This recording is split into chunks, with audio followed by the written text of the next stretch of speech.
ताज्या बातम्यांसाठी महान करेला सबस्क्राइब करा आणि बेल आयकॉनला क्लिक करा।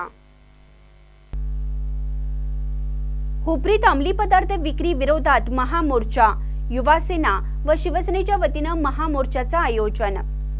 हुपरी शहरामध्ये राजरोसपणे सुरू असलेल्या अंमली पदार्थ सेवन व विक्री विरोधात कडक कारवाई करावी, विक्री विरोधात कडक निर्णय घेण्यात यावा यासाठी युवासेना व शिवसेना यांच्या वतीने शहर कार्यालय ते पोलीस ठाणे या दरम्यान सोमवारी दिनांक 27 मे रोजी सकाळी 10 वाजता महामोर्चाचे आयोजन करण्यात आले होते।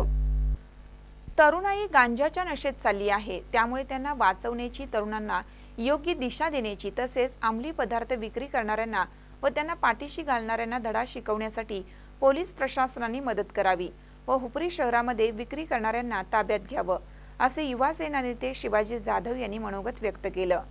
मुरलीधर जाधव यांनी आपल्या मनोगतामध्ये तरुण पिढीने व्यसनापासून लांब राहावे व जे विक्री करतात त्यांना आळा घालावा, पोलीस प्रशासनाने वाईट व्यसनाच्या मार्गावरील लोकांना ताळ्यावरती आणावे असंही त्यांनी सांगितलं। यावेळी अजित सुतार, शिवाजी जाधव, बाळासाहेब मुधाळे, शिवराज नाईक, राजेंद्र पाटील आदी शिवसैनिक व मान्यवर नागरिक उपस्थित होते। महानकर न्यूजसाठी सतीश कंगणे, हुपरी।